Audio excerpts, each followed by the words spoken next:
Bai, esaten dizudan modudan, tio. Da en plan rollo hori, apur bat horrela. Dio sujetoak bere besoa zure lepoaren inguruan eta bere ahoa zure belarritik gertu egi.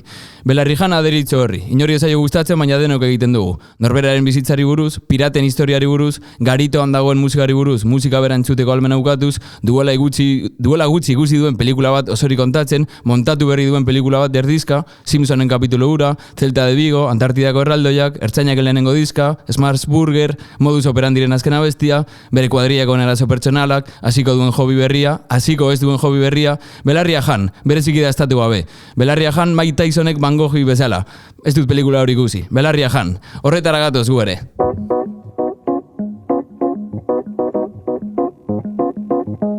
Belarri jana, Gedar Telebistak ekoiztutako podcasta.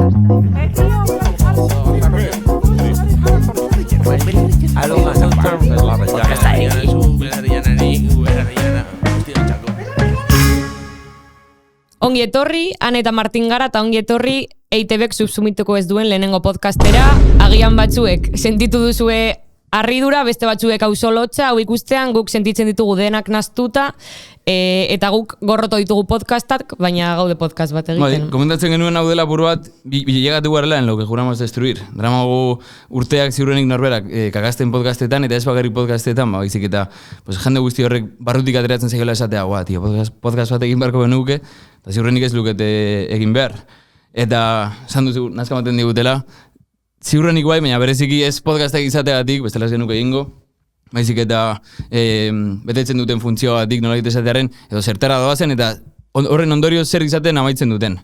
Eta igual guapo legoke lehenengo kapitulo izan da, eta egiteko meta podcast asunto hau, ikustea zeintzuk diren podcast motak hortik ikusten direnak, edo zeren alboan agertzen garen gu, edo inkluso zeren aurka, jarrita serio de repente. Eta lehenengo engorena aipatzen dira finantza saleak edo holdeatzaile petoak edo kriptobroak bertsio modernoenean, eta basikamente da jende hori agertzen dena bere enpresari buruz hitz egiten.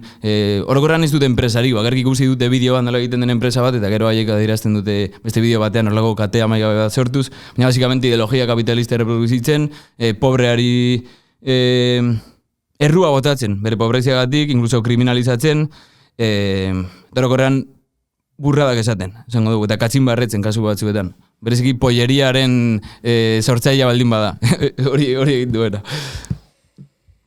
Aipatu genitzazke ere, da como sartxak oktelera batean kriptobroak matxismoarekin, gimnasiaren kulturarekin, eta derrepente agertzen da jadoz bat, eta bestelako jende bat, adibidez, esaltzen duela nola lortu behar diren emakumeak. Hor nazten zaigu meritokraziaren kultura, pobrarekiko gorroto bat, individualizatzen delako asko, bakoitzaren bizitza, eta ematen du pobra basara zure errua dela, eta horrez gain, esan duan bezala, nazten da kriston kultura matxista bat, jadozek adiez parekatzen dituelako jateak emakumeak izatearekin, eta horrek dakartzen ere ondorio guztiekin dela, gaudela gizarte batean, gimnasiaren kultura oso barneratuta duena, horrek dakartzen. Eta jende guztiak galtzen du burua horretan. Niri jadozenak bereziki grazia egiten dit, lehen esan duan moduan, enpresari guzti asko eta enpresari hauetako asko, ez dute enpresarik ziurrenik, eta bakarrik dedikatzen dira egitera bideoak, enpresak dituztelari buruz, eta jadozen movida, ni informatu nahi zela buru bat, ez nahi sartu klasean, ez dituelako €1 horiek hilabetean gastatzeko, eukielko nituzke, baina ez da behar, ikusi dezakezu kanpotik ja nola den, saltzen dizula berak bere modua pobreziatik ateratzeko, bideo batean brometan esaten du dela, zubi batean azpian bizita ere flexioak egitea, eta horrek ekarriko dizula bizibilidadea zarean edo ez dakiz zer. Baina benetan egiten duena da, jendeari irakutsi nola sortu estafa piramidal berdina. Orduan dago, ejerzito bat, jerarkizazio oso turbio batekin, eta guztiek esaten dizutena da, sartu €5 batik nire mentoria honetan, eta irakutsiko dizut niri esan didatena, baina are okerrago zeia el telefonillo roto, eta orokorrean karisma gero eta gutxiago dago, da Platonen ideiaren kopiaren kopia, eta azkenan lokatzaren ideia bezala, nolabait. Eta hurrengo sekzio bat, askotan nahazten direla, zuk esan bezala koktelera bezala da, erreakzionarioena. Lehen aipatu dugu el de las cachimbas hori el de la polleria, baina ikusi dugu Roberto Baquerok zapaldu ditu 10 podcast gutxienez, eta horrek esan nahi du 10 podcast nazkagarri daudela, tendentzia bat señalatu genezake. Eta hor ikusi alditugu desokupako jentuza guzti hori alde batetik bestera, hitz egiten, orokorrean kolektibo zapalduekiko gorrotoa, seinalamendua, kriminalizazioa, eta okorrena da, kriston numberrak egite dituztela, edo kriston zenbakiak gazte langilearekiko kriston interbentzio kultural orkestatua mailaren batean, baina zalentzarik gabe onartua eta sustatua. Eta maila apur bat tristago batean daude batzuk, nik ez dituanak inoiz ikusi, de hecho nik nahiko podcast gutxi ikusi ditut ez egizuk, eta orduan litekena dago ez jutea oso ondo, ez dakigulako oso ondo nola egiten den, edo zer den zehazki podcast bat, baina niri Instagrameko reelsetan agertzen zaizkit, eta ez dakit nola deskribatu bezala esatea banalak direla, podcast banalak, niri agertzen zaizkit beti mitxa olei horrela bizerarekin, dedikatzen direla udalekutako mai jokoak bezala komentatzera, edo horrelako problema logiko minimo batzuk eta asmakizunak eta flipatzen dute horrelako gauzekin, edo datu superlogoak arrain baten galearen eskerrean aurkitu zela behin, ez dakiz zer, eta horrekin entretenitzen dira. Bueno, entretenitzen dute jendea.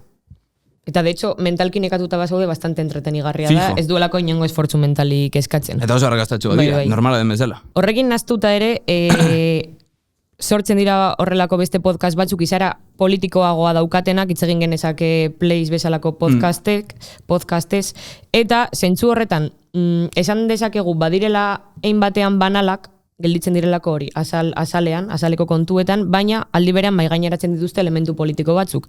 Zer gertatzen da podcast hoietan? Pues azkenean, dela bakoitza, Place bat ikusten badugu, edo bere euskal kopia guztiak ikusten baditugu, ikusten duguna da, hori, direla elementu politikoak maigaineratzen direla, baina direla guztiz elementu inkonexoak euren artean, dela bakoitza bere perlada kontatzen, eta zentzu horretan ezin da azalerazi horren atzean dagoen zentzu politiko guztia. Eta zentzu horretan ere horrek galtzen du eukizezakeen balio politiko bat edo potentzialitate politiko bat. Gainera ikusten dugu adiz Place bezalako podcastetan Ines Erranek dinamizatzen duela eta gertzen da jende bat gauza batzutan serioak esaten, eta Ines Erranek daukan bakarra esateko da jaja, lol, XD, que bueno, tu que opinas, eta zentzu horretan ez dago inongo dialogorik, ez direlako gai ikusteko, zatien artean edo ideia politiko desberdinen artean dagoen logika orokor hori. Bai, denbora guztien erabiltzen dute espresio hori, jandariko asko gustatzen zaio, meloia ireki, eta orokorran ez du inork meloia izten, eta garrantzitsuena da meloia nunbaitera eramatea. Bai. Zundik, bestela da, nunbaitera, toki zehatzen batera, suposatzen dut. Bai, ez dugu kontatuko zer gertatu zen kapitulo pilotan, nik nola erreakzionatu nuen ere kontatu zen idan gauza erditurri bat, apur bat Ines Hernandada bat atera zitzialako, baina ezin da ipatu gabe utzi, berdin do. Adibidez, La Pija y la Kinky, zango ditugu izanak,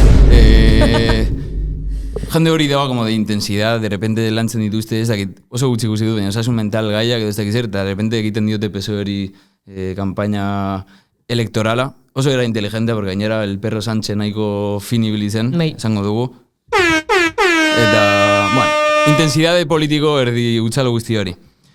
Ez dakit, guk onartuko dugu zerterako egiten dugun podcast hau, eta zalantzari gabe dago helburu politiko bat. Zentzu horretan Belarri Jana izena bera hortik doa. Eta jartzen magara apur bat, orain betaurreko hauek albidetzen diraten posturarekin, pues, badago zita bat, Lukak zena, ziurrenik ja komentatu guler eta bar, esaten duela, Lenini buruzari da, ez tekize kontatzen eta oso bera argian esaten du. No, claro, estatu proletarioa da, estatu sozialista esango dugu, historiako estatu bakarra, onartzen duela, bere izaera dela, klase dominazioa aurrera eramatea. Eta zentzu horretan onartzen du, inolako tapu jori gabe, eta onartzearekin agerian uzten du beste guztiek berdina egin izan dutela historikoki, eta berdina egiten jarraitzen dutela. Orduan, guk onartzen dugu, gure podcasta Belarri Jana dela, baina zuena ere bai. Beste guztiena zen edut ez ikuslearena, ziurrenik ez duelako podcastik. Baina, eta guztiak dira Belarri Jana, eta nahi zeta ez konturatu, nik uste dut nahiko atera dela esan dugunan, guztiek jaten dute Belarria politikoki. Osea, dire reakzionario batzuk edo horrelako banalidade horretan galtzen dira eta ematen diote aukera beste pentsamendu batzuei agertzeko. Orduan, ez da beste podcast motarik ezagutzen duzun? Horrela kategoria bezala ez dugu pentsatu. Ados. Behin argi utzita gure podcasta politikoa dela eta behin argi utzita denak interes edo funtzio politiko bat betetzen duena, hitz egingo duguna orain da, irekiko dugun meloia orain da, gaur egun gizartean dagoela oso gaizki ikusita politika hitz egitea. Eta de hecho norbaitek igual kendu ja podcasta, guk esaterakoan politika hitz egingo dugula eta mojo gabe. Bueno, espero dugu baina mundu guztiak hitz egiten du politikaz, eta de hecho podcastak entzea erabaki politiko bat da. Hori da. Orduan, egingo duguna da, bilduko ditugu hainbat arrazoi gizartean de zergatik dagoen txarto politikaz hitz egitea. Lehenengo izango litzateke, ulerkera oso zabaldu bat dagoela dela politika instituzionala edo politika profesionala edo lau gorbatadunek egiten duten politika, parlamentuan, gobernuan, eta aurrekontuan inguruan egiten. Orain, Pablo Iglesiasen taberna egin. No, dekadentziaren sintoma, baina... Orduan, ze arazo dago hor? Pues alde batetik, politika ikusten dela, hauteskunde garaietan, batez ere, hor igual jendeak jartzen du interes minimoago bat. Politika ikusten da zirku elektorala, ikusten da politika espektakulo bat bezala, nork botatzen duen zaskandiago, goratzen dut oraindik Albert Rivera esaten, oiz esto es el silencio, gero beste ateratzen zuela baldosa bat. Poesia, edo Rajoy eta Esteban rima superlamentable horiek egiten. Jendea tuitak ateratzen kasi, no? Da, biltu da... Atera zituzten tuitak, de hecho. Bai, ez dakin horkezko Rutoren abesti bat zuen behin, bueno. Orduan, hauteskunde garaian ikusten bada ere, edo fokoa politika instituzionalan badago ere, ikusten da zeo zer urruneko bezala, kasi espektakulo bat izango bailitzan, eta gero beste momentu guztietan, batez ere langile klaseak ikusten du zeo zer oso urruneko bezala, oso arrotz bezala, eta de hecho, abstentzioa gerotan diagoa izaten da, eta de hecho ikusten da ere abstentzioa auzo txiroenetan gero eta gehiago azten dela. Eta normala da, ez dago, sin más, orokorrean dira promesa gotatzen direna elekzio garaian, zaila da bereizte ere bai, partido gehiago bereizten dira estetika eta tonotik, bereziki ondoren ukiko duten ondorioetatik, eta normala da, orokorrean jende gazteak nik uste dauka deskonexio bat, eta zentzurretan aitortu behar dugu, evidentemente, guk politika hitz egiterakoan, ez du hitz egiten politika horretaz. Igual gero sartuko gara, baina beste ulerkera bat, programa honetan ere horretaz nahiko genuke hitz egin geroago. Eta zentzu horretan ere, aipatzea, EHKS-ek orain dela gutxi azalduen bezala, erabaki gehienak emanda datoz, eta politika kasi da aukeratzea el envoltorio, non etorriko den burgesiaren ofentsiba, eta hori guztia hau da, guk daukagu eskumena erabakitzeko, ea etxegabetuko gaituen zipaioak, etxegabatuko gaituen euskeraz, edo gaztelaniaz, igual hobeto gaztelaniaz. Bueno, ez dakit, se pasan de guaiz batzuten euskaraz gerturatzen diren, zure izena dakitenean bezala, azten dira ja hitz egiten horrela pertsonalki. Edo esaten dizutenean mesedez tal, igual demokratiko egia, zipaio bat izateko. Hori, orduan, politika instituzionalaren gaineko debatea, edo nork gobernatuko duen gaineko debate hori da, como debatitzea, violinistek xabesti joko duten Titanica ondoratzen den bitartean. Oso, definitivamente. Orduan, argi dago behar dugula beste ulerkera bat, asko zabalagoa politikaren inguruan. Askotan, baskari familiarretan, tabu, esaten da, gabonetan sobre todo, komentatzen da, gauzak ondo joateko eta eztabaidak ekiditzeko, ez dela hitz egin behar, ez erligios, ez futbolaz, ez politikaz. Ziurazki erligios ez hitz egitea gero eta errazagoa da, porque kristautasunak adibidez gazteriaren gan gero eta pisu gutxiago dauka. Gabonek berak ez dakigu esan zertarako diren. Ez. Futbolaz hitz egitea, igual justo orain Bizkaian atletikekin zailagoa izango da, eta orokorran zailagoa da, baina ez hitz egitea. Baina aguantatu daiteke, igual, depende de la familia. Ni eske arabarra naiz. Ja. Bigarren maila, no sé qué. Ez dakit asko. Ez dakit bigarren mailan dago, igual lehenengo mailan dago. Orain dago lehenengo mailan. Eso, zer asko guztioi. Bueno, baina, karo, zer gertatzen da politika hitz egiterakoan? Pues seguramente, igual familiarrek aguantatuko dute hitz egin gabe politika instituzionalaz, baina eske mai horretan aterako diren gaiak guztiz politikoak izango dira. Egongo da, amama kejatzen pentsioen inguruan, egongo da, Iseko kejatzen bere jefea dela hijo de puta bat. Osakidetzako golak, ez dakit zer, eta gainera, el cuñau, el chiste ya, berak aterako du, bueno, el perro Sánchez, ¿qué pasa con el perro Sánchez? Edo lago zerbait. Orduan, zentzu horretan mailan aterako diren gai guztiak, naiz eta politika instituzionala ekiden, politikoak izango dira nahita. Ez horrek aditzera ematen diguna da politika dela saiestezina.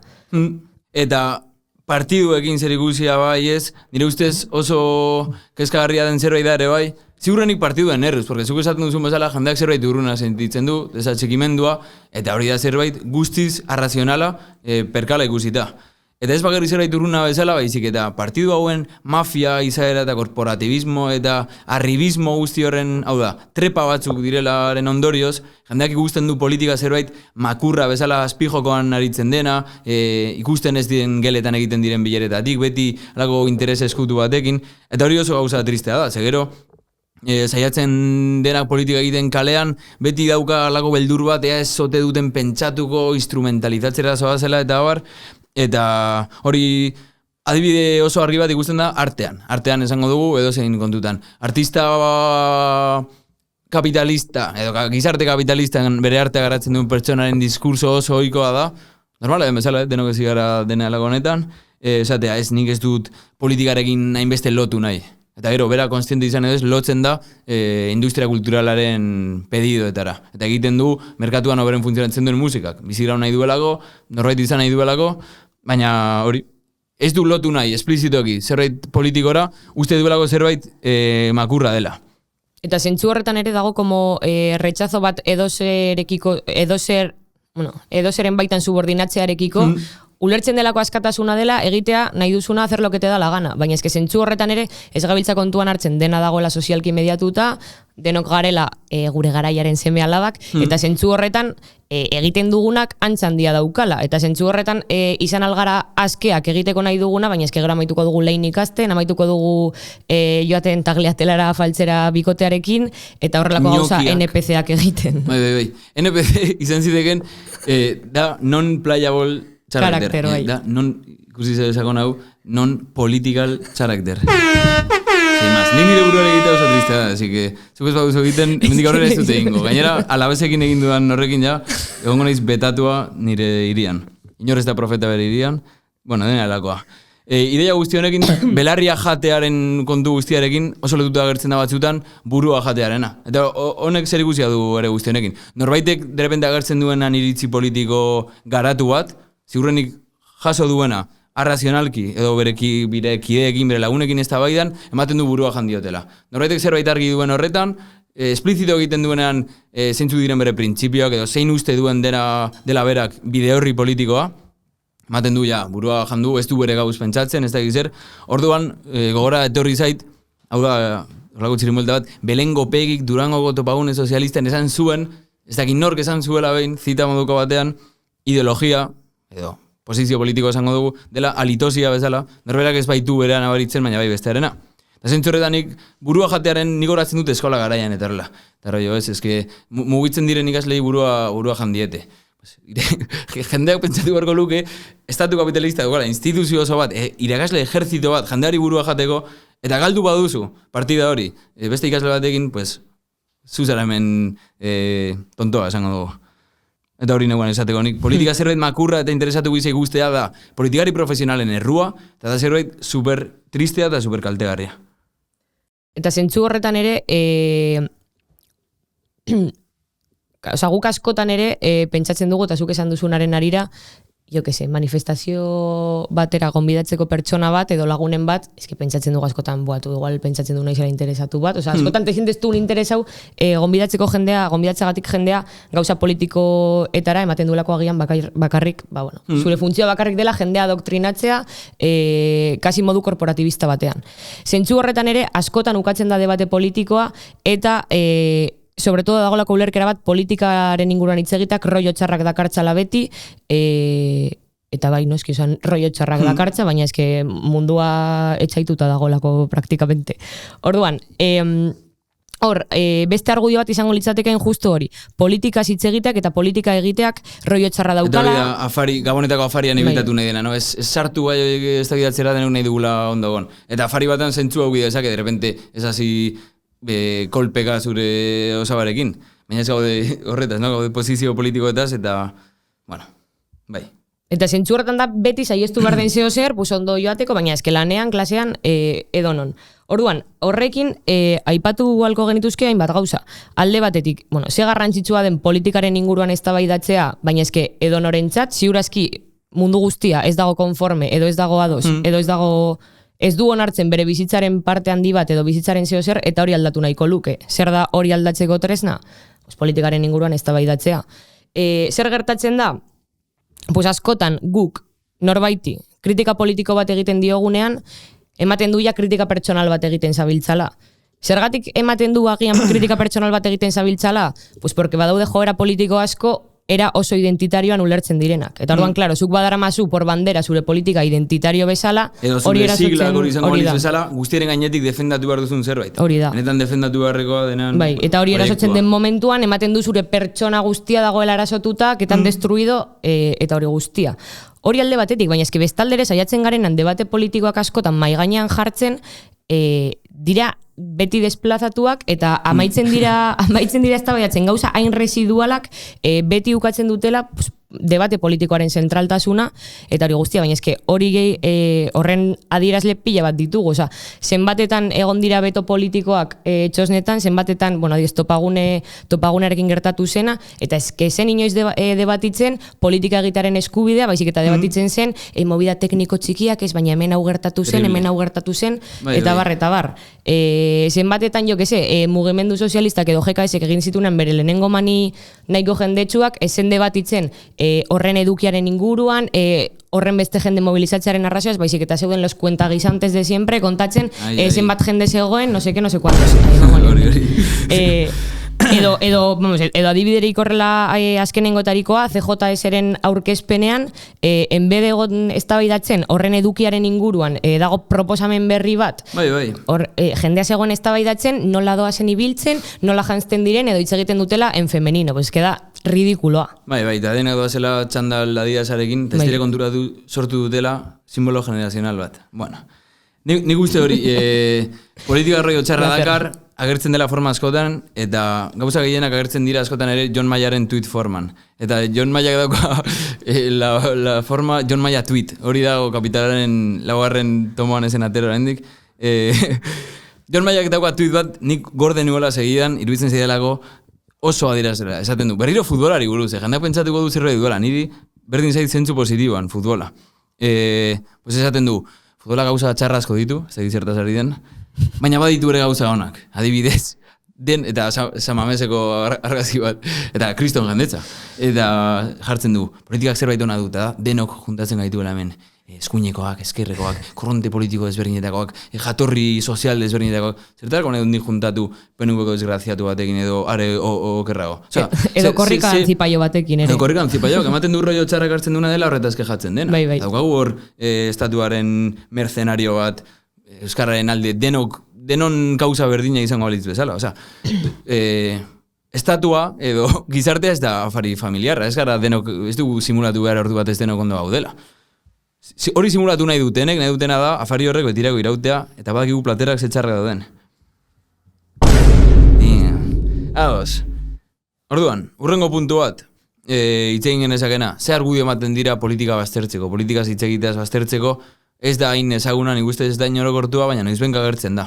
Eta da, bereziki da bideetan, eta horrelako tokietan, eta da, jende batek ikusten duenean, norbait, politikaz hitz egiten oso era argian, proiektu politiko jakin batekin, analizi nahiko komplejo batekin, eta nolabait exigitzen, norberak gure buruari exigitzen dion neurri berean, kompromiso politikoa, jendeak parte hartzea, ez da gizer, badaude batzuk esaten dutenak, eta arrazoi puntu bat badute, ez nago ez da maitzen esaldi, baina arrazoi puntu bat badute, jende guztiak ez duelako, bizi baldintza berdinak albidetzen diotena denbora apur bat dedikatu izatea horra, edo bizitzan zehar eduki izan aukera politizatzeko esango dugu, eta orduan eskudatzen dira, realitate horretan, baina ondorio guztiz desogi bat ateratzeko, esaten dutelako, ez, baina eske politika, nolait, privilegio bat da.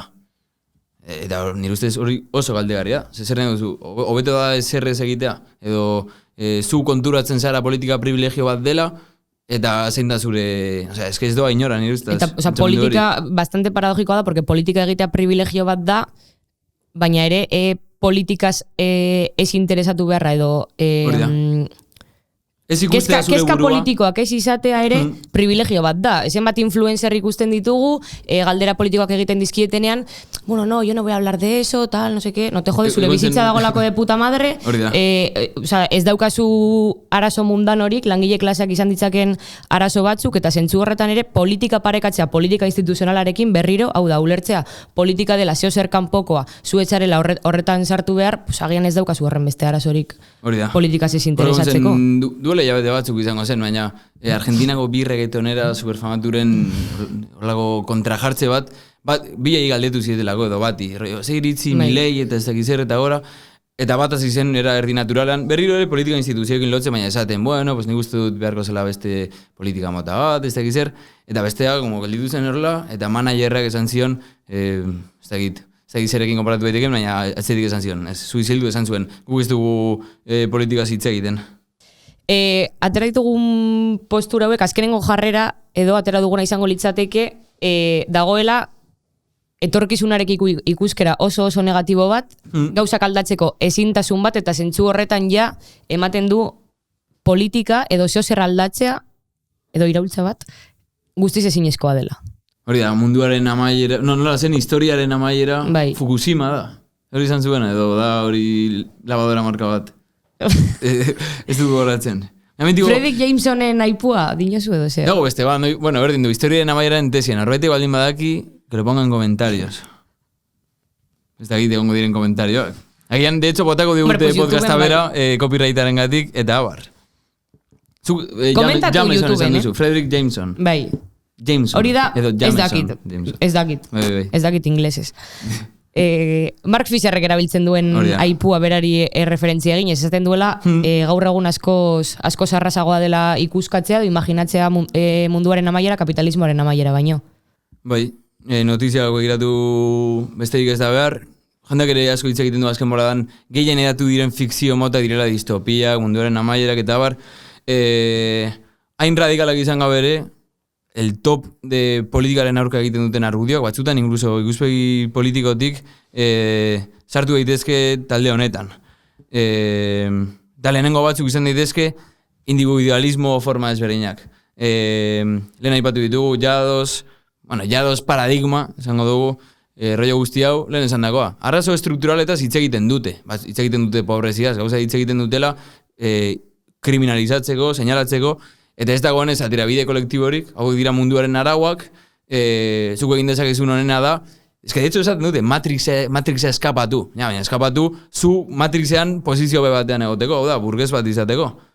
Eta zentzu horretan, meritokrasiaren kultura hori oso arriskutsua da, sinesten duzulako egoera aldatzea zure esku dagoela, ez dagoenean zure esku, baina eski horrek ere dauka kontraurpegi oso arriskutsu bat dela, gauzak txarto badoak izkizu, inventatu dute berboa, barkatu. Ondo sartu da, nik uste. Zure errua dela, hau da, pobreziaren kriminalizazioa, eta eta zentzu horretan, saltzen dutena da, hori, ez natu barzarela goizeko bosta egin 30 burpi, gero, gero izango dira como eun, gero holdeatu apur bat, gero ez dakit ikasten duten ingelesa, igual ez dakit esaten duten batzutan, bueno, si yo estudio un poco inglés, justo jadosek ez dakit. Baina liberan jadosek dauka hizkuntzarekiko, dauka bideo lo de, ¿por qué me sirven las tildes? Eta neurri batean arrazoi, berak ez dugu zer idatziko ja bere bizitza zoa, ziurrenik liburu bat publikatuko du amaieran. Baina, hizkuntza ez da asko gustatzen. Bueno, nahazten du ingelesa eta, de hecho, fuck eta poisson eta roi guzti hori da poliglota, esango dugu. Gero hori, egiten du como kristone rutina, no sé qué, saltzen du, zeo zer como epiko bezala, zeo zer heroiko bezala, zuk pentsatzen zu, vale, la historia que emocionó a nadie, baina ez que gero, ez da horren beste banalizatu behar, porque badauka gaitasun bat jende konkretu batera heltzeko, eta bueno, eta jende askok sinesten du horretan normala delako, dagolako guztiz edatuta, eta jadoz da gure gizartan dauden balio batzuen erreprodukzioa edo pertsonifikazioa. Eta nola haiek planteatzen duten kritikak, edo horren analiziak dauka egia puntu bat, tipoak kritikatzen du hezkuntza, da neurri batean arrazoi du, hezkuntza publikoa dago guztiz edukiz ustuta, edozein titulo eukitare, incluso titulo universitario, garai batean zela hori, como la piedra filosofal, esoaz inora, eta zintzu horretan hortik heltzen dute jendean, ikuste, errealitatea puntu batera arte begiratzen dute begietara, kontu da planteatzen duten atera bidea, dela, alde batetik, irreala, masiboki egitea, ze jadoz batek beti behar du jendea estafatu, oza, ezin da sortu estafa kontinuaren, ez da piramide bat, hori da roskilla bat, eta aparte, ez da zilegia. Zuzenean esan behar diogu jendeari, hemen movida ez dela aterabidea, eta aterabide pertsonala, eta ere gutxiago zure aterabide pertsonala oinarritzen bada bestea esplotatzean, bestea izorratzean edo bestearen gainetik jartzean. Eta zentzu hartan da posizio guztiz baliogarria kapitalismoarentzako, eske ere daude beste postura batzuk ematen dutenak direla urrunekoagoak edo kasi antagonikoak jadozen posturari, baina kapitalismoari ere berdin balio zaizkionak. Adibidez, mitiko dagoen ikuskera de ni ez nago mundu honekin ados, mundu hau da mierda bat, orduan igoko naiz mendira, nire baserrira, jarriko ditut letxuga batzuk, esto ekologiko bat, hasiko naiz letxugak ureztatzen, eta me va ir el mundo de puta madre. Eta askotan ja ez dira hippie paradigmatik edo incluso estetika horretik egiten direna, baizik eta bideoak, esaten dena, no? Romantizando, tipo mendira doala navaja batekin, eta lortzen du arrain bat izatzea, arrantzatzea, hiritarro ez dugu zer bereizten dena dagolako plastikozko film batean sartuta, eta prestatzen du berak, claro, ez da konturatzen, bakarrik, fantasiatu alizatea, zu bakarrik bizitzarekin da, gizarte super garatu eta lana ultrabanatuta duen gizarte batean bizitzearen ondorioz. Eta eskotan jendak esaten du hori da librea dena. Ez da eserekin lotzen, eta da, irrealidade bat, eta ziurrenik gertatzen da, ikusi ditugulako bideo gehiagi, zuk ikusiko zenituen ere bai, ez dakit ze jatorrikoak edo munduko ze partekoak, igual jendak ere ikusi ditu, jende bat basamortuan kabainak egiten horrela eskuekin. Bai, nibiziatzen naiz bastante. Nahiko relajantea da, baina horrekin fantasiatzen baduzu gehiagi, ziurretik ez zinora.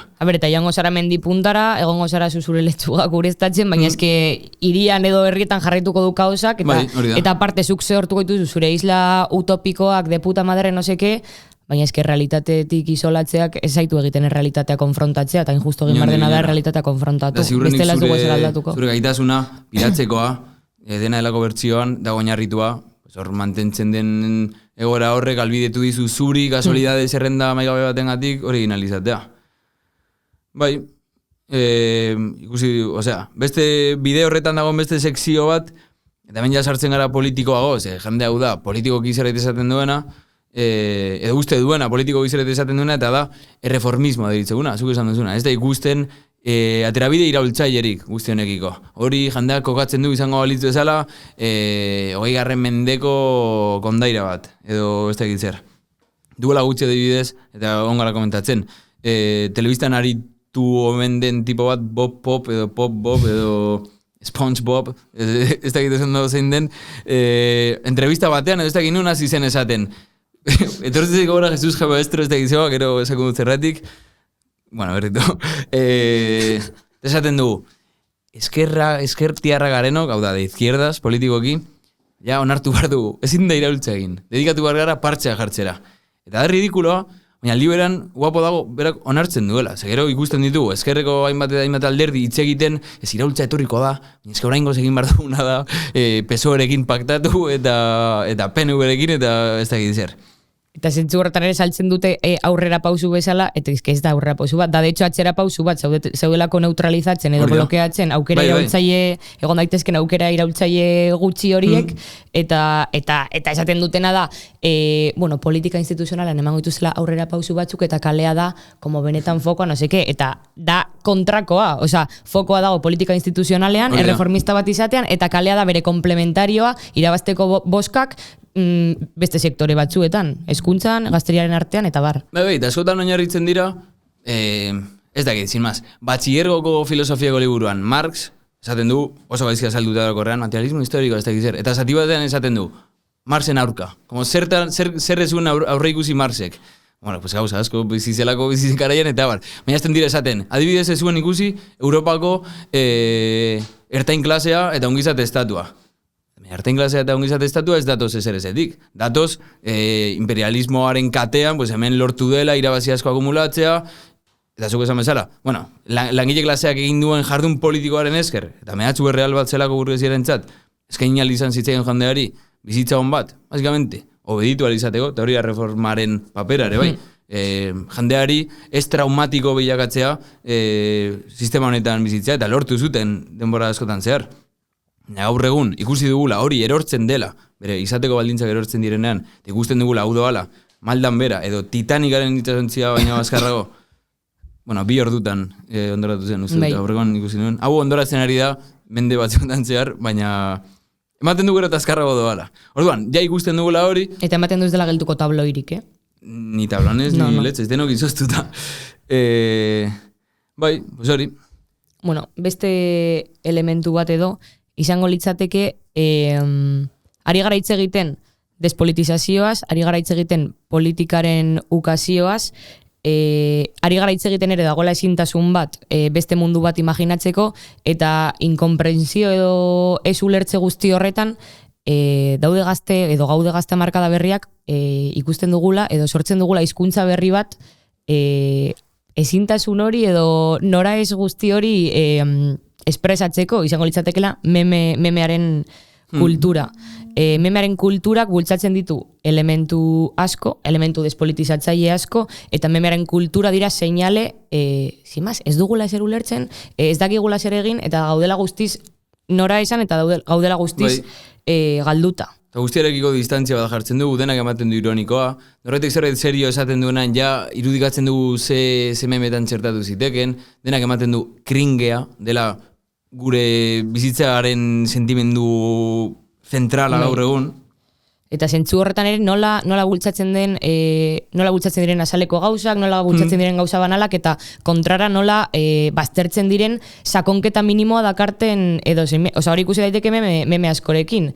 Mucho texto historikoa. Mitiko, ez dakiten txat, no seke. Bai, Rubi hori, nire hori dortzen zaitu urrera. Bat agertzen dela negarrez. Kriston azalpen ematen, eta azalpen gutxien ematen duena, edo ez duenak azalpenik eman behar, hori da el puto amo. Irabazlea. Eta zentzu horretan, horri ikusten dugu, evidentemente ez dugula ezer ulertzen, bastante errepikako horreizetan, baina ez dugula ezer ulertzen, eta egin behar dugula zer para reírnos encima de que no entendemos nada. Bestela, jo que sé, gongo gainatezke negarrez denbora guztian. Eta horrera ikusten dugu, askotan gure arazoekiko distantzia ironiko bat hartzen dugula. Arazo mentalen erromantizazio eta esto bat, egiten dugu pila bat barre de que mal estamos, eta hori da oso arriskutsua. Porque ez dugu ezer ulertzen, zergatik gaudena intxarto edo horren erroa, eta horren faltan egiten duguna, pues barre. Eta gainera hori ez da edozen kontestutan ematen edo ez duzu egunero meme bat ikusten. Eta hori gertatzen ari da kontestu batean zeinetan deno gauden sartuta scroll infinitoan eta lupan eta agertzen zaigu Palestinako genozidioaren irudi bat eta ondoren katu bat pianoa jotzen eta horrek nik uste dut kasi ezinbestean sortzen digula ja hori distantzia bat, batzutan ironikoa baina orokorrean da indiferentzia inposatu bat, ezarri zaiguna. Eta zentzu horretan ere elementu politikorik hartzen bada, askotan ikusten dugu joera bat aurreko esperientzietako elementu politiko batzuk berreskuratzearena, baina testu inguruz guztiz aterata, peña jo que se romantizatzen edo peña erabiltzen adibidez estetika anarkista, jendeak tatuatzen du mailua eta egitaia. Geroko implikazio hori gabe, guztiak galdu esan aia dena da banalidadea, apur bat hortik da. Guk egin dugu apurat mucho texto, importantea zen, podcasta orkestu behar dugulako, demasiado texto. Eta orain, lehen esan dugu, gonbidatu batzuk egongo dira podcastan zehar, guk ere ez dakiko esan zer gertatuko den hemendik aurrera, beste egun batean agian beste norbait etorriko da, agian podcasta bertan bera utzi beharko dugu, baina emango diogu sarrera, Pellori.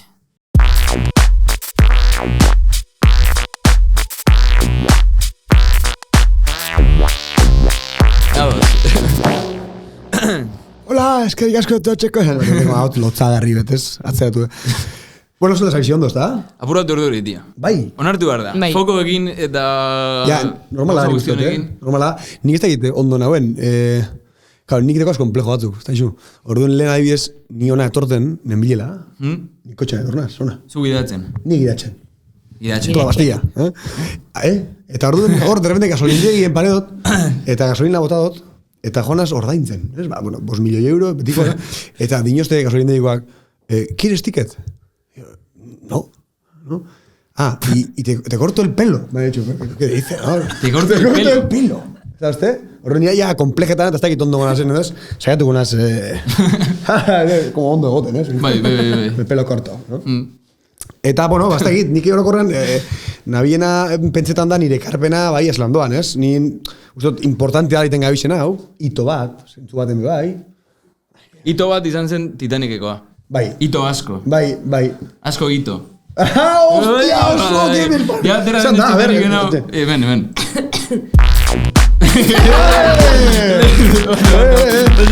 Vale, hori da. Bai, beste barik, nire ustez. Bai, jende bastante eukiko dugu ikusten, hori be kontu neukila dugu, nik ustot. Jende bastante. Peña bat gu ikusten hor, eta izen bet, bai. Hombre, es que lehenengo podcasta euskeraz. Lehenengo podcasta euskeraz da, Historia osoko lehenengo podcasta historian. Incluso ez da? Bai. Bigarrena igual. Nik espero dut ondo joatea. Ez da, movida? Ojalá. De hecho, esan gotu bat, nire ustez, incluso hau, meta mierda hau iten gabizena, como aloia da, ondo doan, tal, movida, iksinlike lokasten dabilen zaborrantzeko bat, movida dana, eta igual sobran dauena. Directamente asigintik esapero ja berrartzen zuen, jende bastante ikusten. Ez que ez dakigun ezer esango duzu. Agian moztu daiteak edo... Bai, nik nuke referentzi minimo batein, esan duzuen gauza batzun inguruen, baina horren horretik, gauze txiki batzuk. Eta da, txingito hosti deko zuen meremetzen Bueno, behar izan teknikoak. Ja, ez dut ulertzen ezer, ramengo ezer. Gu berez, guri irakutsi digute horrela. Hori perru, hor dago. Perrua, importantea. Hau da, ikur berria. Simbolo generazionala. Bai. Nire ustez, jantziko du movida, eta horrekin batera, gureko nuke esan, gauza bat, hasi horretik nire movidaz, dala, principios, gureko nukela seriotasun minimo batea sartu, behintzet, minutu bat movida, ez? Bai. Segatik, komentu zure gauza batzuk importanteak, nire ustez, eta politizazioari jagokonez esan biotena da. Oso simple, jarriko naz, baina nire ustez, holan be geuse kartzean lantzean behin ez dau, sobran, eta da, politika, apur, dana bala. Dela? Dena, apur bat, ez? Vale. Horretu, dan Navala. Dan Navala, Tipo itxasun ziren. Titanic centrista, podcasta. Ez, orduen, zimaz hori, dana den oinarrien dauela zentzu baten politika, gure harreman sozialetan, gure harreman sexualetan, incluso, geure komplejoetan, geure beldurretan, geure, lotzetan, geure pasiñoetan. Eta zentzu horretan, politikaz hitz egitea, bada hitz egitea osotasun batetaz. Eta jendea ez da konstiente horretaz, eta paradogikoki, oin pedante jarriko nasaburu bat, zingot berba alemanes. Por favor. Tope, tu. Ese, señor Diquino, ez. Baina, kosmovizio termino. ¿Es? Eta alemanes? Ez da inzaila, berez, gainera bigotearekin justo. Weltscheinbun. Bueno, saltxitxa di, ez da. Lehen okertu nahiz fokusi bateko guzti horrekin ja nahikoa... Bai, ez beste barik, esan gure neguna da, holan, era lotzagarri baten esan da, jendea botakaiteko moduen da, baina inongo zerri gore barik. Baina kosmovizioa ulertu leke gitxi gora bera ikuspegi moduen, da pertsona batek eukin lehiken edo gizarte batek eukin lehiken, iritzi kumuloa, zentzu komun baten baitan dagoena, ikuspegi konkretu bat akarrena, gauzak analizatzeko. Mundu guztia erekiko. Efectivamente, ez? Eta zentzu horretan paradogikoa da, zeran zapalduek, dekogun zapaltzailearen kosmovizio hori. Eta berez kontrako esinbeko zan, eta horren kontra egitea uste dela lehenengo pauso emoiako den dune, hombre, bastakit, zapalduok geure kosmovizio hori lantze aldera, hegemonia hori, pedante bigaekin jarraiki, uste dela oinarrizko movida bat, ez? Azken batean, zuk iten ez tozun politikia iten zuelako zeuri. Orduan zentzu horretan, politika imieu, nik uste sujeto apelatu horrek, eta hortatik imia dela. Hau esan da, dakartez zentzu hortatik edo norabide horretan, hiru tip, ¿les da? Kontzeptu tip. Bai. Life hack. Zu baino gazteagoak gara. Zu baino gazteagoak gara, esan du. Lehenengo referentzien ideadean konturi, ez da? Bai. Berrogeta lau, baina nik uste, ondo eramana. Oso ondo eramana. Bai. Esan gure, eta adibidez Rita Barbera oin asko txarro doni, bai? Bai. Zalantzari gabe. Hau esan da. A ver, esan gure. Iru frostriz. Life hack asko gustatu zait. Life hack. Bai. Bakarri doaz hiru life hack antzeko batzuk, irisgarri hau baiteko politikaz hitz egitea nire ustez, ez? Guk eskertzen dugu bintzen jendea torrenean gugana. Hitz egiten politikoki gauza baten inguruan. Bai. Joder, gauza batzuk klaro egitea, ez? Lehenengo eta behin nizako importantia da ulergarri eizetea. Diskurtu da zinleik izen, joder, kiko, zirrikituarekiko arrakala. Hori da. Zer hosti dinosu, ez? Ez da normal, geuzuk ez da normal. Zali subordinatuak. Efectivamente, ez? Niri gustatzen zaite, baina... Bueno, igual joan da duzu pizka bat medikula. Eso nada.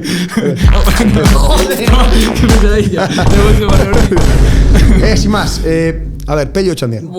Pello Txandiano, ondo sartzek. Pello Txandiano, nire izena deko, Pello? Claro. Efectivamente.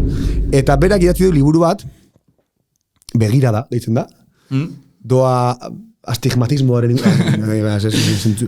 No, justo betero garri dizkiote. Bueno, jarri ditu, esango dugu. Basto jakin? Bai. Hostia, koite du, ez da? Ja, nahikoa ekona López, errespetu osoa, emetik Pello Txandiano hori. Edo ez, zango, bakotxak hori ikusi bileik, ez da? Zurezko. Bien, hau esan da. Termino oso erakargarri batzuk erabiltzen deuz liburu horretan, oso irisgarriek.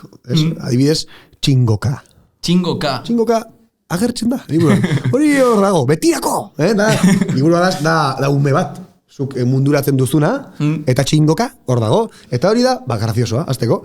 Edo dago adibidez... Zer esan nahi du, txingoka. Patako joan, jotia. Hanka bakarra, zuai. Ez teko... Da zer iguruzari da. Sozialdemokraziaren ingurua, seguramente. Importantzirik. Ados. Nire ustez. Kontu da txingoka, terminoa. Txingoka. Eta lazan dugu, guapoa. Eta gero surfeatzen aditza erabiltzen du. Olatu geldi ezina. Efectivamente, bai, deko tamen, justo, urduazue, surfean egin dugu globalizazio neoliberalaren olatu gainean. Bai, surfean ondo egin ere. Eta nolazio goza da, Pellok, ez dugu inoz insurf. De hecho, berak beti diño. Pellok. Pellok diño askotan hori. Nik surf inoz totiten, hori beti diño. Da como el Juan del Betis, esaten zuela, lo del tenis, eta... No, Juan... ¿Qué Juan? Joaquín. Joaquín. Pues soy futbolarekin, de putos. Barkatu guztio. Hori, orduan rollo hori, Bai, aparte, Pelloteko nuliaga zela ingo sur. Baina bai, horrez gain, badauz movida batzuk irisgarriek dienak zentzurretan, hau da jendeak ulertzen deuz. Dekon arazoa liburuek ez da hori. Osa hori ondo inde da, nire ustez. Kontu da, la pizka bat gezurtxo, liburu, ondo. Nik ez dut irakurri, onartu behar dut. Bueno, kasi... Nik ez dut irakurriko igual, Nire ustez, deko gauza bat, dala alda labur bildu gauza, metafora bateaz. A ver. Beran rollo apur jarraiki, ez da? Eta ingo, hasta aquí, adibidez, zuk imagineu, zauz igual afaltzen, eta? Afaltzen. Noizbenka. Komeni. Eta, de repente, ondo handal pertsona bat, kroketa jaten, lotzagarri, oza, kantidade bat ingentea, azteko zentzuri, 1000 kroketa, 5000. Eta de repente, claro, zuk hor aukera bireko zuz, tipo gaina dabiltzu zeuri kroketa kentzen. Kroketa dozeina kendu dutzu, eta horren dauz bi aukera. Edo ulertaraztea pertsona horreri kroketak danona biela, edo directamente kentzea kroketak, ez? Zer egiten du otxandioko Pellok? Dator, eta de repente dino, bueno, nik ingot analizi bat egoerarena. Eta horren, asatzen duzu, kroketa jamonarekin, xambelago zue, eta hola. Baina gero, dino, bale, jazta, eta badak izintan soluzioa. Soluzioa da, EH Bildu, segatik. Egingo dugulako gauza bat, eta ja horrek perfectamente alko duelako guztia konpondu. Jarriko dizkigu persona honeri, kroketa honeri, manguitoak. Besoetan. ¿Qué? Y dice, manguito tiene que ver con el tema, primo. ¿No te subes esa botena? Da como hasta rápido bat eskaintzea. Hostia, lo tu marimo, joder. Igual, hola. Me jango de igual, ¿por qué tía? Está insulta. Hostia, da desbidegatzea movida, ¿no? Daba laso evidente bat, hartatu gai errotik, eta esan sistema kapitalistek, joder, da erresa da. Gustatu zai. Markatu, sin más, da nire iritzie. Vale, batetik hori. Bai. Bestetik, uste dut, importantia da. Hori zen tip bat. Tip bakar bat. Ja, zein zen, ulergarri izatea. Vale. Ja, de hecho, Pues zure tipa ez da esan oso ulergarria. Markatu, bai, guztiz ulergarria. Ulergarria. Bien, bigarren mobilita bat, komente gure neguena gainetik zan, jendeari, inbiadako la berba, bere moviden inguruen. La movidizie, no? Durango movidizie, normalean. Adibidez, bai, joder, persona datortzu eta dinetzu, eta egin bai, ETT baten nabil, da nau txarto. Ba, ese, zu erantzun. Hostia, orduen kapitala alemanes irakurri. ¿Qué dices? No, joder. Ya, politika leku guztietan. Lehen komente dugu, bai. Hartu, iso inteligentea eta, joder, nik eskertzen dut behintzen, datorrenean pertsona aditen berra politikan inguruen, joder, hartzea hortik gai apurut, ez? Agitadore konstanteak izatea. Hori da, humoria bera, lotu, kontzeptu ulergarriekin, zazta behar joan. Lurreratu. Bai, guztiz, nik hori uste dut. Nik ari bizitut lan umeakaz, nik irakaslianaz. Barkatu, izarte, barkatu. Eta, hori, eta nik umeari gure hotziet esoz esplikeu, adibidez. Zer nire gazlea zer edo? Batez be, nik zelan aktimel potiak harturik esen eta sartu eperdiko zulotik irakas... Guzti, dekuz kampo, zensur eta lehenengo programatik zensur eta ja... Barkatu, baina ikasi zenuen magisteritza? Edo DBH? Egin neuen magisteritza. Hori gerantzen bueno, duzuna. Ja, es que ikasi. Horretik ikasi du magisteritza. Bueno, nintzen egoten, segoaten nintzen arteratako fakultades. Ikasi du zer karreran orokorrean. Bueno, nintzen guanau konbertazio bat, bestela da imposible jarraitzen nik uste ari, amaitu gotari, bale, nire movidagaz. Segi, esan gotena da, nik unbiak adibidez, gure zeuser esan, esplikeu, nik euren adibideak erabiotez. Ni ezin, aquí Juan, bai, Gramsci, bloque historikoa, da, estruktura eta superestruktura. ¿Dónde vas, primo? No, esan gure, ¿dónde qué haces? No, el puto ridículo. Ordu, nire ustez hor midana da, adibidez ba unbiak, ez? Umiak, zuok imagineu, datorre launa, Calamardo. Calamardo, talago... Calamardo, Bob Esponja gau Calamardo. Bob Esponja. Lehengo zita. Jarri berko genuke soinu bat Calamardo ibiltzen denak eta... Jarriko dugu soinu bat. Falta den botoia horretarako igual. Eta peio sartzen denean jartzen dugu Calamardo. Bai, umia zeinu handino handia, erto. Eta gai, Calamardo dator, eta zelan bakotxak deko zuen bi slime, slime termino bat igual zuek ez da gizien moko húmedo. Bai. Eta deko zuen bakotxak bi slime. Baina bera atorta daño, ni naiz hemen slime fabrikaren jabea. Orduan kenduko dizuet slime bat. Bietatik bat nitzako izango da. Zuok zer ingo zentzien Calamardori, umiak, zer ingo zentzien? Efectivamente, sartu taketa bat eperdiko zulotik Calamardori, ez da, segatik. Ez tegolako zentzurik, nor da lengusua betorri dena derbende, ez da? Zentzu horretan ikuste dut, sabizela espliketan plusbalioaren teoria? Oso kutre eta lehenengo dozinioa, baina eskumia di, ulertu zu? Bai. Ulertu zu? Asko, bai. Testu inguru bat dekozu ja. Dekozu hor solo bat, baratza. Bai, justizia bat irudikatu duzu nola bai. Eta behartzen zaitu posizionatzea. Hori da, kontzeptu batzu dauz, lapurrak, ez da gizer. Kontu zibili behar da, guri filosofiako karrerako lehenengo mailan irakasle batek, komunismoan nahi zigun rebatitu esaten, zu dituzu bi oiasko, eta zerratik eman behar dizun nire oiaskoa, zu lehenengo gunean jan baduzu zurea, eta nik bidut errautza jartzen, Leninek esaten duen bezala, metaforak txingoka doaz. Eta hori da, Leninen zita bat euskaraz itzuliko gano. Txartianoko itzuliko gano. Eta marxismoa teorikoaz gain praktikoa izan behar denean ere, gero umeak joan barko liratezke patiora eta partekatu euren jostailuak. Efectivamente, bai. Hor ja badago beste pedagogia bat, igual euskarela sartuko goin, baina ez da bakarrik diskurtuzala, baizik eta benetan eta serio jarrite, hori. Lotura konkretu batzukitea, baina euren geuse eta ulertzea jendean errealidadea hasta zurea.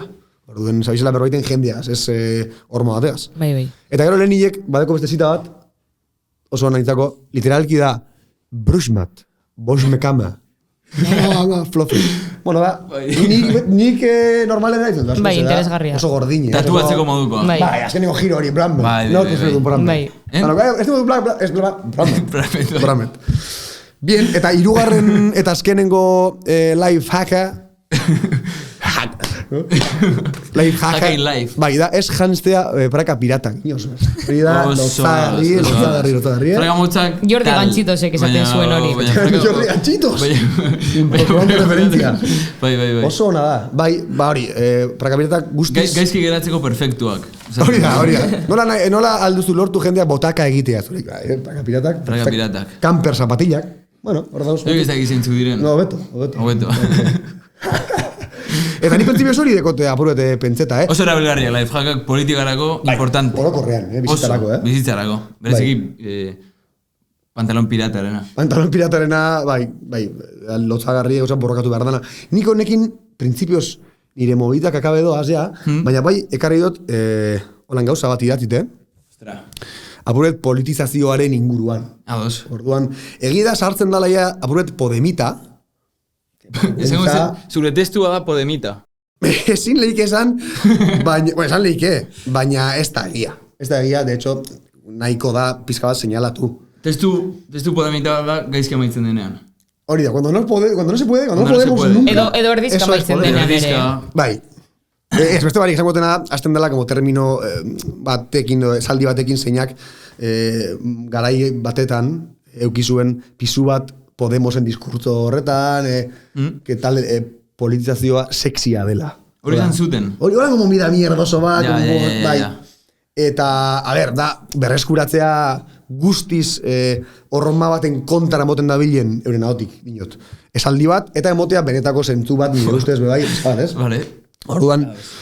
Kostatu zaite. Ez da zerbait zegoen harrapatzeko, nik harrapatu dut. Ez, da literala, jautena, Osa, ez da un txisterik principios, Obeto. Osa, harrapatu duzu, harrapatu ez. Beti da txiste. Hori da, bai. Directamente. Bota. Politizazioa Mesedes. sexia da, erakargarria da, ederra eta beharrezkoa delako. Zapaltzaileek esarritako kateetatik deskateatzen duelako.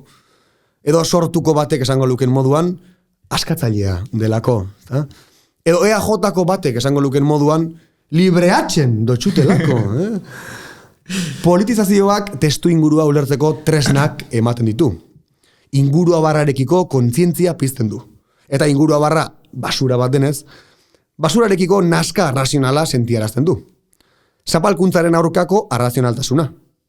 Nazka horrek akziorako gozea dakar, eta ausarta izanez gero, konpromesurakoak ere. Hots iraultzaile izatekoak. Gabriel Zelaiaren tomar partido horretakoak.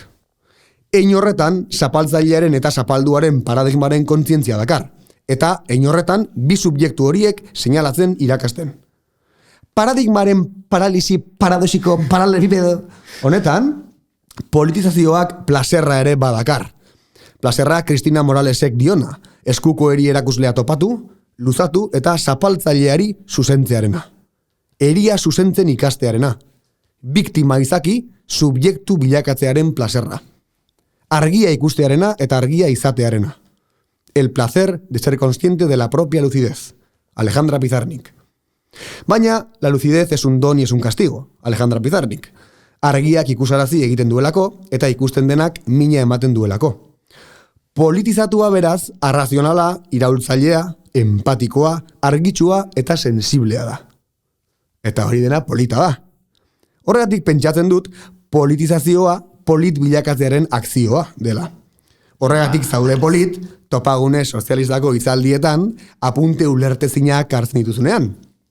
Edo zaude polit, ahoa zabaldu eta kojunturaren hegemonia alienatzailearekiko zirikituaren arrakala esaldia esaten duzunean. Edo kaleti fascista bat ikusi eta burdinezko bara bat buruan apurtzen diozunean. Glaukomaren abesti bat dirudien honek, ordea, puntualizazio bat behar du. Ez baita politikarekin zer ikusia daukan dena. Zapaltzaileen alde egitea ez da polita. Ez da erakargarria. Ez da sexia. Horregatik ez dira sexiak, burgesak eta politikari profesionalak. Ez da polita iturgait, esaten duenean, uatxetan, espirituetan, apatxeko, ez dakitxe. Ez da sexia Margarita Robles, esaten duelako zapaltzaileen gerran zapalduok borrokatu behar dugula.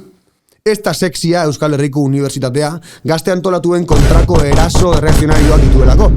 Edo Inditexeko jabea den Marta Ortega. Edo Mercadonako jabea den Juan Roche. Langile klasearen bizibaldintzak lokaspera doazen honetan sekulako irabaziak izan dituztelako. Edo Ilia Topuria, jendea etxegabetzen dabiltzan bitartean, estekilako puto duro bat, fuera okupas enpresa fascistarekin kolaboratzen duelako. Edo burgesiaren beso armatua diren zipaio atzeratu mentalak. Horrek denek, politikarekin zerikusia daukate, baina ez dira politak. Naskagarriak dira. Hain justu horien kontra borrokatzea da polita eta sexia. Polita zen eta da Rosa Luxemburgo. Esaten zuelako, niretzat politika justiziaren egin beharraren eta egiaren aldeko borroka bortiza da. Giza moralaren adierazle gorena. Bizibaldintzen hobekuntzaren aldeko borrokaren adierazle. Polita zen eta da Franz Fanon. Esaten zuelako, ez konprometitzearen desioa, sinismo orokortua eta indiferentzia politikoa, status quo zapaltzailearen konplizitate formak baino ez direla. Edo nola ez, gure Carlos eta Perderika, Esaten zutelako langileon politizazioa lo dagoen erraldoiaren esnatzea dela. Ilunetan luzeegi egondakoentzako egun senti distiratsu baten esperantza. Edo Antonio Gramsci, edo Clara Zetkin, edo Alexandra Kollontai, edo Vladimir Ilich Ulyanov, Lenin. Arestiko denak dira politak. Aresti ere bai, por cierto. Horiek denak eta baita ere horien tesiak ulertu, gaurkotu eta aplikatzen saiatzen direnak. Zapaltzaile zerriei hortzak erakusten dizkietenak. Teoria iraultzailea eta praktika iraultzailea askapenerako bide bakar legez sentitu eta barrura arte sartu eta zikintzen direnak. Egungo gazte belaunaldien zeregina borrokatzea dela ulertzen dutenak. Bihar gau baino hobeto bizi daitezen. Dena emateko prest gaudenak. Dena emateko prest gaudenak. Ez dugulako beste irtenbiderik. Ez digutelako beste irtenbiderik uzten. Porque el camino de la lucha armada no es el camino que hayan escogido los revolucionarios, sino el camino que los opresores hayan impuesto a los pueblos.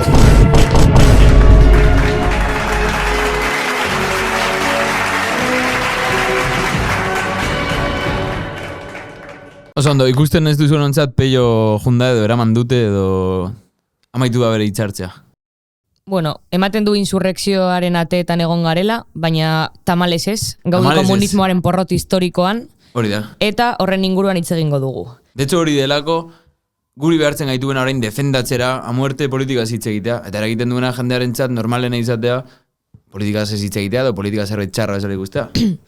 Egon gara aipatzen, politika, bueno, zer den despolitizazioa, ze arrazoi dituen, ze izateko arrazoi dituen, ze faktore dituen, eta bar luze bat. Orain, aipatuko duguna da, zergatik gertatzen den, edo ze testu ingurutan bizigaren hau gertatzeko. Aipatu behar den lehenengo gauza da, esan dugun bezala dago dela komunismoaren porrot kulturalean. 20. mendean, ezur mamitu, ala izan baziren, esperientzia komunista desberdinak argi dago ere, etzirela bukatu edo etzirela bere baitan guztiz ezur mamitu. Eta por lo tanto, horren faltan, eta bueno, beste hainbat faktoreren eskutik, aurkitzen duguna gaur egun da. Bai. Eta aktiboki estatu batuek jarri zutela martxan haien makinaria cinematografiko eta ondoren zer sozialeteko guztia, zuzenan antikomunismoa edatzeko jandarengan. Eta demonizatzeko, kriminalizatzeko, bueno, mundu osoan zehar eta oso sakon. Eta hemen ditugu derrepente antikomunismoaren forma berriak, Twitterren, batiko bat. Baina bereziki kalean, garrantzitsuenak dira, kale maian ikusten ditugun, enbat desprezio, ez direla zertan izan fasistak zuzenean, baina gero eta gehiago hartzen ari direla forma horiek, eta ikusten ari gara nola historia errepikatzen den tesi famontu gura bezala. Eta berezikin ikuste eta apura eta horrela egiteko errepelente politikoak ez ditugu behar, ditugu erreferente politikoak. Eta erreferente politikoen faltan, referente politiko komunistak edo langile klasearen erreferente politiko faltan gaude. Horretaz ari gara ziurrenik komunismoaren porrotaz, ez porrot amaitu bat, baizik eta hainbat testu, gertatu diren gauza batzuek eragin dutela orain ez egotea referente politiko handirik. 20. mendean egon ari izan ziren bezala. Eta zentzu horretan ere aipatu behar da, batalla kulturala, izango nuen galduta dagoela, baina zer egongo da galduta, todavía queda partido. Eta podcast honekin ja irabazitu. Eta igual bai, Ez du gure burua ironizatu behar. Ez dakit, igual bai. Bai, apur bat bai, nik bai. Ez dago galduta, baina galtzen gabiltza. Eta horrek ere dauka arrazoi konkretu bat dela sistema kapitalistak dukala bere makinaria guztia desplegatuta, industria kulturala deritzoguna, non ja sartu alden subkonstientean, eta ematen du lehen esparru askerik euki albagenu, ja ez daukagula esparru askerik, gure deskantzatzeko unea, ez da gure deskantzatzeko unea, porque ari zaizkigu sistema kapitalistaren ideiak sartzen. Bombardeak eta zuzena. Eta toki guztietan, absolutamente guztietan, incluso gure ametxetan ja, ematen du dagoela interbentzio kultural bat sistema kapitalistaren partetik. Turbioa, baina gila. Bueno, beste gumaten itzingo dugu Black Mirrorri buruz. Oso esaldia raro da, baina horrela da. Eta nire ustez okerrena da, ez da bakarrik neutralizatu duela edozen politika pentsatzeko modua, baizik eta politika pentsatzera dan jendeak ere bai, ukatzen duela guztiz iraultzaren berri izana. Eta langile klasaren barruko jende guztia, hotz guztiak, jundira detektatzera problematika partzialak oso gorrak direnak, baina era separatuen ulertuta apur bat, Gen Z, Play Z, programa horretan bizi gara denok, eta dena ulertzen dugu partzialki.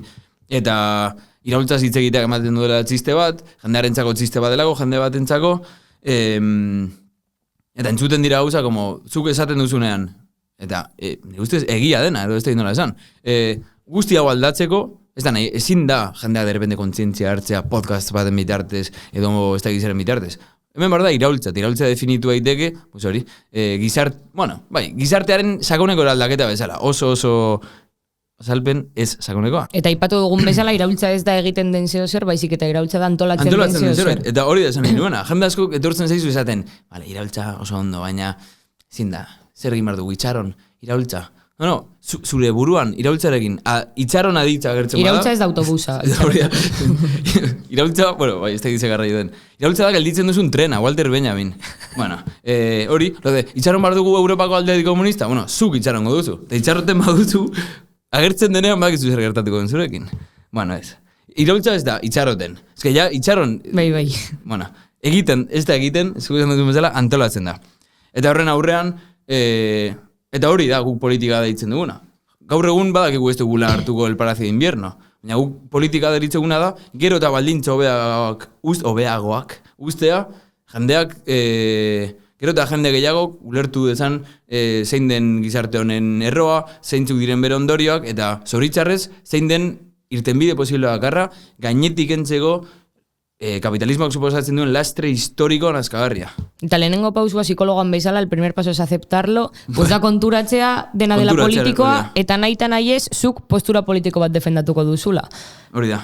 Defendatu alduzu burgesiaren blokea, edo defendatu alduzu langile klasearen blokea, zealdetan zaude, pues zuk jakingo duzu. Baina askotan dago horrelako beldur bat ez bustitzera, eta deno gaude bustita. Deno gaude bustita, borri Titanic ondoratzen ari da.